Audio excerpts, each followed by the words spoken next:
Everyone, it's here! Role-playing games in psychotherapy, a practitioner's guide by some random bloke called Daniel Hand. Pick up a copy wherever you get your books, and obviously please do leave a 6-star review. I'd much appreciate it. Evening all, Daniel Hand here, RPG therapist, and today we're going to look at what might be the most important mechanical aspect, not just of role-playing games, but of all storytelling. This little system is the heart of my book, The Practitioner's Guide. Everything else in that book is predicated on it, but it's also a universal creative law, if you like. So if you're at all interested in telling stories, either through your own RPGs, or if you're an author, or, any other kind of creative, hopefully you'll find this video useful. Let's go. So, if you already own the Practitioner's Guide, you know what I'm going to talk about. So, say it with me. The Story Trinity, that's the one. RPG therapy is fundamentally story therapy. We touched on the fictional frame a couple of weeks ago, and we'll do so again in more detail in future videos. But the Story Trinity is what makes the fictional frame happen. Without the story, we have no fictional frame, and without the Trinity, we have no story. This is what makes every story happen, be it a game, a novel, a television show, whatever. And so we really need to know A, what it is, and B, how to use it before we can hope to truly get our hands on the real meat of RPG therapy. So, what exactly is the Story Trinity? Well, the Story Trinity is a very simple little model that breaks down the essential elements of a story and helps creators, authors, performers, role players, to craft their particular tales into something meaningful and enjoyable. By keeping this model in mind, those creators can build a story from the ground up, knowing that they've got a strong foundation in place. As its name suggests, it's comprised of 3 key aspects, and these are the things a creator has to think about if they want to make their story a success, whatever that means. If any one of them is lacking, the whole thing will sag like a bad souffle. The first of these aspects is character. You know the one, the plucky heroine who refuses to marry for money. The wide-eyed wanderer who agrees to destroy some piece of stolen jewellery. The multi-billionaire who builds a suit of flying armour. These are the individuals whose story we follow. We see events through their eyes, empathise with their trials and tribulations, and generally are in it to see how well, or poorly, they do in their adventures. Will they win, lose, live happily ever after? The character is the conduit through whom the entire fiction is conveyed to the reader, viewer, player, etc. If you don't have a character, you have no way of engaging your audience with the story. The second aspect is setting. Quite simply, this is where the story takes place. It's the world through which the character travels, the time period that imposes certain restrictions upon the narrative, or even something as broad as the fiction genre. In many ways, you might think of the setting as the boundaries that define the story, the nature of the world as the character relates to it, how it works, what it contained. It could be a Bronze Age world of gods and monsters and princes with only one sandal. It could be a ship in the darkness of space carrying the last vestiges of human life. Or it could be the modern-day metropolitan city where spandex-clad superheroes and maniacal villains struggle for supremacy. The setting is the place where the story is set, sure, but it's also the feel, the atmosphere, the tone. The setting defines the story, and without it, you have no context, no meaning, no point, nothing. And finally we come to the third aspect, the obstacle. This is the story element that provides the plot, for want of a better word. You have the character in their setting, but something's off. Either the status quo, the character's satisfaction with their life in the setting as it stands, is out of balance, or something's come along to threaten it.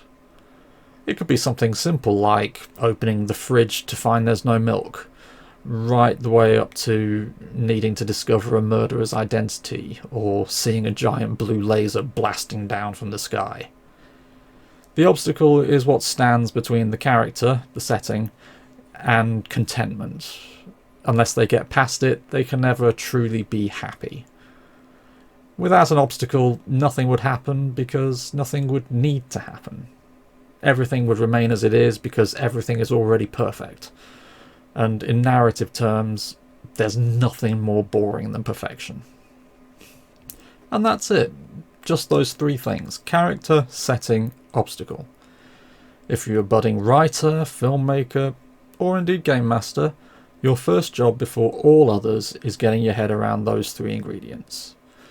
Miss any one of them out and the souffle won't rise. So go back to your manuscript, your screenplay, your campaign outline, and make sure that each aspect is sufficiently compelling. You want a strongly realised character with whom your audience can empathise and feel engaged enough to have to see what happens to them and how they'll pull through. You want a well-defined setting that's vivid enough for your audience to feel like they're there, and more than just a picture behind the stage. And you want a meaningful obstacle that directly challenges the character and all the setting's stability/contentment, and grabs the audience's attention and makes them eager to see how it might be circumvented. Seriously, that's all you need to do. Everything else, theme, structure, outline, length, is secondary. If you really put some thought into it and get your story trinity tight as a drum, all of those secondary considerations will flow automatically from the interrelations between the character, the setting, and the obstacle they're up against. If you're writing a romance, you'll need your lonely protagonist, a bland, uncaring world, void of any hope of happiness but for the appearance of a single, perfect love interest, and some seemingly insurmountable disagreement or circumstance that prevents them from being together. If you're putting together an epic tale of high fantasy, you'll need a tenacious adventurer, often with a sword, an otherworldly realm of wizardry, and a whole series of enemies and monsters that must be overcome before darkness can be banished. It doesn't matter what you're writing, reading, or watching, it always boils down to that simple triangular model: character, setting, obstacle, and the interrelationships between them. If you feel like your story sags a little, look closely at it and you'll see that one of those three elements is somehow lacking. For our purposes as RPG therapists, the Story Trinity is the gateway to the fictional frame, which is in turn the gateway to the therapeutic process. If we want the RPG therapy to have any kind of impact on the client's mental health, we need to know how to get our Story Trinity in place. So how do we go about doing that? Actually, it's really simple. But you knew I was going to say that, didn't you? Don't worry, we'll look at each of these aspects in much greater detail in future videos, but for now we're just going to stick to the very basics. First step in the process is to get a sense of the character. When it comes to RPGs, the main characters tend to be controlled by the players, or in our case the client. So it's important to get their input here. If you don't, it's highly likely you'll put together something that just doesn't appeal to them and they'll struggle to engage with the therapy. So once you've agreed that RPG therapy is an appropriate way forward, just have a chat with them about what kind of character they'd like to play in terms of personality and abilities, yes, but also with a view to figuring out the kind of story that would appeal to them. That'll give you all the information you'll need to create the other two aspects. And don't forget, you'll be aided in this task by going through the character sheet of whichever game system you happen to be using. That game might also help you when it comes to creating the setting. Many RPGs come with their own inbuilt world, from Spire to Coriolis to 7th Sea. So if you're playing one of those, you'll have all that work done for you. If you're using a setting agnostic system though, or you really want to make sure the setting you offer is bespoke to the client's interests and needs, your next job is to do a bit of imaginative work and ponder the kind of world that would suit the client's new character. This will usually be quite straightforward. If the client has professed an interest in, say, a fantasy character, your best bet will be to provide a fantasy setting. Likewise for science fiction, superheroes, you name it. One of my clients recently said they wanted to play a soldier at war, not sat back in barracks peeling potatoes. So we chatted about what kind of conflict they'd like to play in, discussed some of the historical fallout from various real-world campaigns, and eventually settled on playing a game set in Vietnam during the 60s. Another client wanted to play a game set in the world of Avatar: The Last Airbender, so I pulled out Avatar Legends and refamiliarized myself with the Southern Water Tribes. The key part here is to make sure that the setting you present, either pre-made or created by yourself, is consistent with the character and the game the client wants to play. It's all about engagement, and providing an appropriate fictional setting will really grab the client's imagination. When it comes to obstacles, you have two things to consider.